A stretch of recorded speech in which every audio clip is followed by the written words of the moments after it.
I'm Roger Baker, Executive Director of the Stratfor Center for Applied Geopolitics at RANE, a global center of excellence for geopolitical intelligence and analysis. Learn how you can put geopolitics to work for your organization at ranenetwork.com.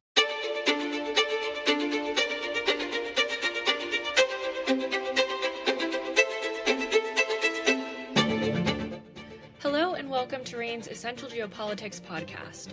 The announcement of initial Trump nominees for positions in Middle Eastern diplomacy, including Senator Marco Rubio as Secretary of State, former Arkansas Governor Mike Huckabee as the U.S. Ambassador to Israel, and businessman Steve Witkoff as U.S. Envoy to the Middle East, has started to paint the picture for how the Trump administration will approach the region during his second term. During Trump's first term, the United States promoted normalizing relations with Israel through the Abraham Accords, which marked normalization between Israel and Bahrain, the United Arab Emirates, Morocco, and Sudan.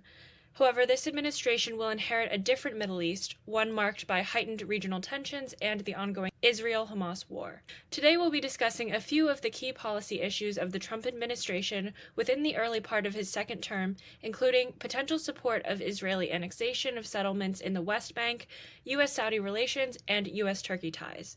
Here to discuss all of this with me is RANE's Middle East and North Africa analyst, Kristin Ronzi. Hi, Kristin. How are you? Hi, thanks for having me. Thanks for coming on. So what can you tell us so far about the composition of his nominees? So some of the nominees that you mentioned are going to take a very pro-Israel stance. These are individuals who've had a history of supporting Israel and taking a stronger approach to backing Israel and been somewhat critics, frankly, of the Biden administration during the Israel-Hamas war thus far. But these are individuals who have potentially personal interest in the region, and former Arkansas Governor Mike Huckabee is one of them, but they don't necessarily have a very strong political or professional background for some of the broader regional affairs. So we're going to see some of these priorities, especially with the regional conflicts that are currently ongoing and have been taking up a lot of media coverage so far, kind of getting a lot of notice, especially in the early days of the Trump administration. That will be the focal point for much of the early part of this term. The administration is going to heavily emphasize backing Israel. They're probably going to have a very hawkish approach to Iran. We're already seeing some discussion of this maximum pressure 2.0 campaign.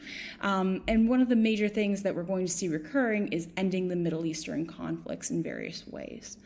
But another thing that's going to be very important is that the Trump administration is going to take a very transactional approach to a lot of the Middle Eastern relationships. And this also provides some of these countries with business and investment opportunities. So that's something to be looking out for in some of the first couple of months to the first year and a half of the second Trump administration. So we've seen a push from the Israeli far right for annexation of the settlements in the West Bank. Are we likely to see the Trump administration support that or go against that? So this is something that the Israeli far right viewed the Trump election victory as a decisive win for them and their interests. The Biden administration has not supported settlements in the West Bank. We've seen sanctions against violent Israeli settlers and settler organizations, and there's been a push by the Democrats to sanction some of these far-right Israeli ministers, such as the finance minister Bezalel Smotrich and National Security Minister Itamar Ben-Gvir. The Biden administration hasn't gone that far, but they have imposed sanctions, and even recently they've imposed new sanctions on some of these individuals in the West Bank. However, because the far right saw this Trump victory as a way of getting political gains for themselves, we've seen some preparations domestically within Israel to annex some of these settlements in the West Bank. And we've seen Israeli Finance Minister Bezalel Smotrich, who's responsible for overseeing these settlements, order preparation for the annexation of the settlements in the West Bank in 2025. This, though, is not a position that the Netanyahu administration overall has taken. There's even some disagreements within the administration over what the official policy will be, but we have seen some initial signs from the far right that this is going to be something that they're going to push early on in the Trump administration. However, we've also seen that some of these former Trump officials who've been in contact with their Israeli counterparts have cautioned against assuming that Trump will automatically support the annexation of these settlements in the West Bank.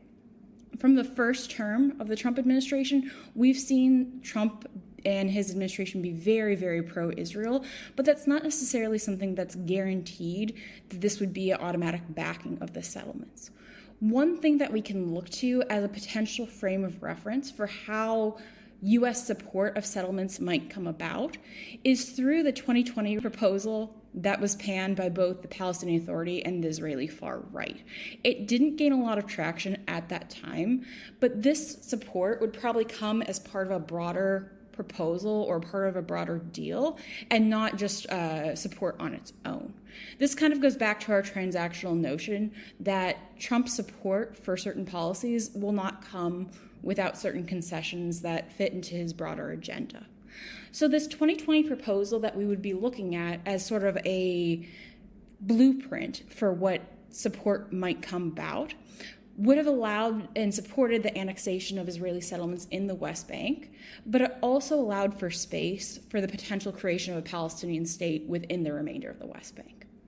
So why this was so controversial for both parties at the time, the far right rejected this because it would have enabled a pathway for a Palestinian state in the future, and the Palestinian Authority rejected it because it would have backed Israeli settlements in the West Bank, which many consider as violating international law, and it would have decreased its territory. So this didn't really gain a lot of traction at that time, but this could be something that Trump tries to revisit in a different form in this upcoming administration. So to pivot a little bit, what is Trump's stance likely to be on Saudi Arabia in his second term? So Trump's relationship with Saudi Arabia and the broader GCC is quite interesting because even while he's been out of office, we've seen Trump and his associates have business deals with Saudi Arabia, with some of these GCC countries, and they still enjoy somewhat, close relations. During the Trump term, Trump and the broader Gulf states had pretty close relations, and one of the Trump administration's priorities at the time was the normalization of relations between Israel and some of these other Arab countries through the 2020 Abraham Accords. At that time, we saw Israel normalize relations with Bahrain, the United Arab Emirates, Morocco, and Sudan. But one of the big questions that remains and has persisted throughout the Biden administration is the issue of normalizing relations between Saudi Arabia and Israel. So this has kind of been a roadblock over the past year or so with the Hamas-Israel war. Saudi Arabia has conditioned normalization on Israel on a path towards Palestinian statehood. This is becoming a cause that's very important for the growing youth population in Saudi Arabia, and so this is one of the reasons it's becoming such a public priority for Saudi Arabia, even if the Crown Prince doesn't necessarily have that as a personal priority. This normalization is part of a broader mega deal that's been in discussions between the U.S. and Saudi Arabia for some time. But this mega deal was sort of seen as viable with the Biden administration. So this would have included a bilateral defense treaty pact between the U.S. and Saudi Arabia. There was also a push for a domestic nuclear energy program in Saudi Arabia. And even among some of these constraints, including the conditioning of Saudi Arabia that this could only move forward through normalization if there was a path towards Palestinian statehood, there were also constraints within the U.S. government and Congress about this sort of mega deal treaty. So this is something that we're not likely to see move forward in any sort of meaningful way within the last couple weeks of the Biden administration. But there are other deals for cooperation that are on the table, and if they are not finalized under the Biden administration, we could see Trump try and pick those up and get some easy political victories, going back to that idea of transactional approach to diplomacy. So some of these agreements that we might see is a potential bilateral security agreement. It would be short of that defense treaty pact that we discussed earlier, but we could see something inked in the Trump administration that would give Saudi Arabia a special partnership designation, make it easier to do joint trainings, and get some additional military cooperation. We've already seen Qatar, for example, become a major non-NATO ally, and so something like that designation we could see potentially as an in-between that, short of a defense pact, but it would still be a bilateral security agreement. Some other things that we could see is economic cooperation. This is something that's been occurring under the Biden administration, and we have some areas, including trade, artificial intelligence, that are priorities for both the United States and Saudi Arabia, that will likely see some continued cooperation under the Trump administration as well. However, we're also seeing Trump inherit a different Middle East than he had in his first term. And Saudi Arabia's position on some of these things has changed as well. So Saudi Arabia has become more risk-averse, and we've seen them take a risk-averse approach over the past several years. A couple ways that we've seen this is through the China-brokered March 2023 agreement, where Saudi Arabia and Iran normalized relations. This hasn't necessarily caused a significant shift in the bilateral relations between the two countries. Diplomatic improvements were kind of slow, and obviously after the start of the Hamas-Israel war, we've seen regional tensions around Iran increase as well. But this was a way for Saudi Arabia to kind of diffuse some of the regional tension that it had with Iran, and an effort to decrease the likelihood of being targeted by Iran, its regional allies, or proxies in a broader attack. The other thing that we've seen is Saudi Arabia has largely disengaged from the Yemeni civil war, and there's been a de facto ceasefire since April 2022 that Saudi Arabia has really tried to maintain. They're focusing on other efforts, and one of the priorities is regional stability, so it doesn't want to get involved in some of these other conflicts. Throughout the Hamas-Israel war and the Iran-Israel conflict as well, we've seen Saudi Arabia take measured steps to reaffirm its neutrality. We've seen meetings between Iranian senior officials and their Saudi counterparts, where Saudi Arabia has affirmed that it's not taking, a stance against Iran. And again, this is part of its broader strategy to prevent being attacked in any sort of retaliation. But that being said, Saudi Arabia and the broader GCC countries are going to be wary of any Trump policy, especially with their maximum pressure suggestions that would inflame tensions with Iran, its regional allies and proxies, amid concern that they could be targeted in any sort of response. This is something that's going to be a priority for Saudi Arabia and the region. And if there's no defense pact in which the U.S. would be obligated to defend Saudi Arabia, it leaves them a little bit vulnerable to some of these regional tensions because of its close ties with the United States. So regional stability is going to be one of the priorities for Saudi Arabia, and kind of to maintain its neutrality and stay out of things. But it'll be interesting to see how it engages with Trump due to some of its hawkish policies on Iran that we'll likely see. Can you speak a little bit about Turkey and what that relationship will likely look like under Trump's second term? Will it change, or will it stay the same, or will we see trends from Trump's first term play out as well? And how have things, what does the landscape look like? How is it different now? Sure. So Turkey, under the first Trump administration, had a little bit of a couple of rocky issues. One of them was an incident in 2018 where imprisoned U.S. pastor Andrew Brunson became a very big political issue among the American conservative right. And as a result, the Trump administration took a pretty drastic approach in order to secure his release by imposing some financial sanctions on Turkey, and they pressured successfully for the pastor's release later on. This was something that was a little bit surprising to the Turkish government, and it definitely deteriorated relations between the two countries at that time. Now, Turkey's economy has been improving over the past couple of months, but they are still in a weakened economic position that makes them vulnerable to some of these economic pressure tactics that the Trump administration may impose if there's something that sours the relations between U.S. and Turkey. One of the things that we're looking at in the Turkish economy right now are its inflation rates.